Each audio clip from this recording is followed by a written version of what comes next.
Chemistry का अगला topic है कुछ अणुओं के द्विध्रुव आघूर्ण, यानी dipole movements of some molecules. ये दिया गया है, इनके कितना होता है द्विध्रुव आघूर्ण, इसके बारे में हम जानकारी लेते हैं। तो ये टेबल है।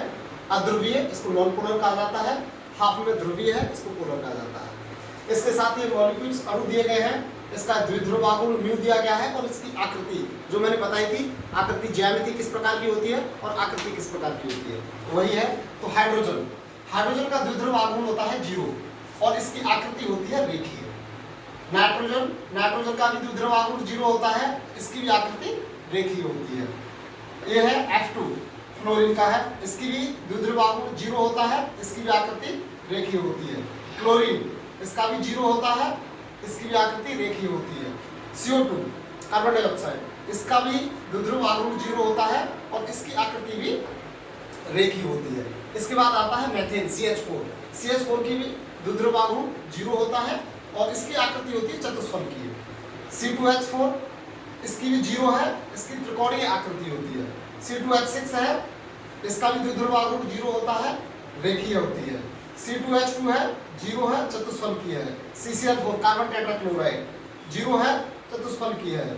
BeF3 बेरिलियम फ्लोराइड है, 0 है, रेखीय होती है। BF3 बेरियम फ्लोराइड, ठीक है ना, बोरॉन फ्लोराइड है ये, तो 0 है, त्रिकोणीय है। C6H6 बेंजीन है, 0 होती है, षटकोणीय किस तरह से आ गई, तो 6 आ गया है। कितना आ गया है, 6 टाइप बन जाएंगे इसके, तो षटकोणीय हो गई। C6H4 है, कार्बन के 6 है, इसलिए इसकी भी द्विध्रुव आघूर्ण 0 हो जाता है और इसकी जो आकृति आती है ये षटकोणीय हो जाती है। अब चलते हैं हम ध्रुवीय पर। अभी तक हमने देखा है अध्रुवीय, अब ध्रुवीय पर चलते हैं। तो ये अणु दिए गए हैं, द्विध्रुव आघूर्ण और इसकी भी आकृति हम देखेंगे।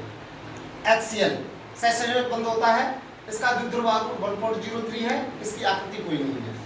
कार्बन मोनोऑक्साइड, इसका द्विध्रुव आघूर्ण 0.11 होता है और इसकी आकृति भी कोई नहीं है। इसके साथ H2O जल दिया हुआ है, इसका द्विध्रुव आघूर्ण 1.84 होता है, इसकी आकृति कोणीय होती है। इसके साथ हाइड्रोजन सल्फाइड का द्विध्रुव आघूर्ण 1.10, इसकी आकृति भी कोणीय होती है। NH3 अमोनिया, कल भी मैंने तुम्हें समझाया था एक्सप्लेन करके, 1.46 इसका द्विध्रुव आघूर्ण है, इसकी आकृति पिरामिडीय होती है। CH3Cl 1.86 द्विध्रुव आघूर्ण है, इसकी आकृति होती है चतुष्फलकीय। CHCl3 इसका द्विध्रुव आघूर्ण होता है 1.05 और इसकी आकृति भी होती है चतुष्फलकीय। मेथिल अल्कोहल CH3OH है, इसका द्विध्रुव आघूर्ण 1.69 होता है और इसकी आकृति भी होती है चतुष्फलकीय।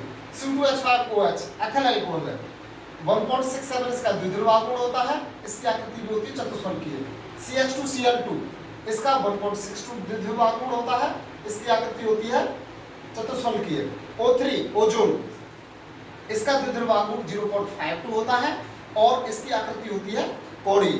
और इसके बाद आता है SO2 का द्विध्रुव आघूर्ण 1.61 होता है और इसकी आकृति भी होती है कोणीय। तो ये कुछ मॉलिक्यूल्स दिए गए हैं, इन मॉलिक्यूल्स का द्विध्रुव आघूर्ण दिया गया है और उसके साथ उसकी आकृति दी गई है। इस टेबल को आप रेडी कर लीजिए।